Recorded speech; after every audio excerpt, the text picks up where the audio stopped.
নমস্কার বন্ধুরা, আমি রিয়া বিশ্বাস আবারও চলে এসেছি আপনাদের সামনে নতুন একটা রেসিপি নিয়ে। আজকে রেসিপিটা হতে চলেছে চিড়ের পোলাও। তো চিড়ের পোলাও বানানোর জন্য আমাদের কি কি উপকরণ লাগবে প্রথমেই সেটা দেখে নিই। ফার্স্টেই আমি এখানে রেখেছি কিছুটা পরিমাণ চিড়ে, এখানে রেখেছি পেঁয়াজ কুচি, লঙ্কা কুচি আর একটা ডিম। এই দিয়েই আজকের চিড়ের পোলাওটা বানাবো। তো আপনারা দেখতে থাকুন আর সঙ্গে থাকুন। এবারে বন্ধুরা, প্রথমেই আমি একটা কড়াই বসিয়ে নিয়েছি, কড়াইটা ভালো করে গরম করে নিয়েছি। এবারে এখানে আমি দেব সাদা তেল পরিমাণ মতো।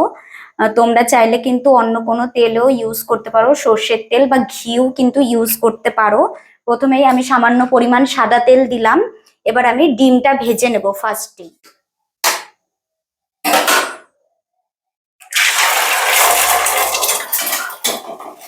ডিমটাকে কিন্তু আমি এইভাবে ঝুরঝুর করে ভেজে নিচ্ছি, ভালো করে ভেঙে নিচ্ছি। কিন্তু ডিমটা কিন্তু আমি ভালোভাবে লাল লাল করে ভেজে নিয়েছি। এবার আমি ডিমটাকে নামিয়ে নেব।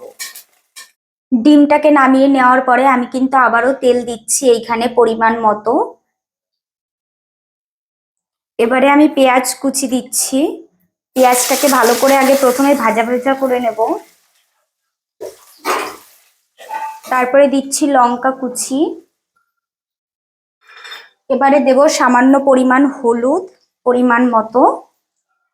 পরিমাণ মতো লবণ, যার যার স্বাদ মতো লবণ দেবে।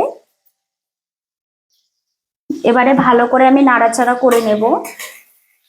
এই রেসিপিটা কিন্তু খুবই সুন্দর আর খুব তাড়াতাড়ি হয়ে যায়। তোমরা চাইলে কিন্তু বাচ্চাদের টিফিনে বা লাঞ্চেও দিতে পারো, আর সকালবেলা জলখাবার চায়ের সঙ্গেও কিন্তু খুব ভালোভাবে কিন্তু খাওয়া যায় আর খুবই ভালো লাগে। এবারে ভালো করে আমি ভাজা ভাজা করে নিচ্ছি পেঁয়াজটাকে।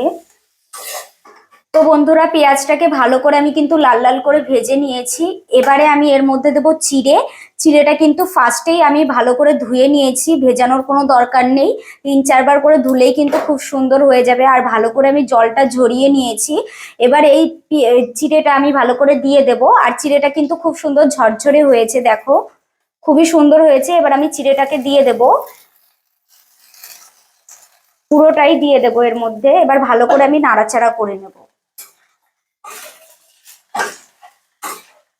তো বন্ধুরা, চিড়েটাকে আমি ভালো করে নাড়াচাড়া করে নিয়ে সবকিছু মিশিয়ে নিয়েছি, পেঁয়াজ কুচিগুলো। এবারে এর মধ্যে দেব আমি ডিম, যে ডিমটা আমি ভেজে রেখেছিলাম ওই ডিমটা দিয়ে দেবো এর মধ্যে। আর তারপরে ভালো করে নাড়াচাড়া করে নেব। আর ডিমটা দেওয়ার পরে কিন্তু মিনিট 2-3 ধরে নাড়াচাড়া করলে কিন্তু কমপ্লিট হয়ে যাবে। তো দেখতে থাকো আর সঙ্গে থাকো। তো বন্ধুরা, আমার চিড়ের পোলাও রান্না পুরোপুরি কমপ্লিট হয়ে গেছে। আমার রেসিপিটা আপনাদের কেমন লাগলো অবশ্যই কমেন্ট বক্সে জানাবেন। আর যদি আমার রেসিপিটা ভালো লেগে থাকে একটা লাইক করবেন, কমেন্ট তো করবেনই, আর শেয়ারও করবেন তার সঙ্গে সঙ্গে। আর যারা এখনো আমার চ্যানেলটাকে সাবস্ক্রাইব করেননি তারা অবশ্যই চ্যানেলটাকে সাবস্ক্রাইব করবেন এবং পাশে থাকা বেল আইকনটি অন করে অল করে রাখবেন, যাতে করে আমার নেক্সট ভিডিও যেগুলো থাকবে সর্বপ্রথম আপনাদের কাছে নোটিফিকেশন চলে যায়। তো আজকের ভিডিওটা এই পর্যন্তই ছিল। দেখা হচ্ছে নেক্সট রেসিপির সঙ্গে। ততক্ষণে আপনারা ভালো থাকুন, সুস্থ থাকুন, টাটা।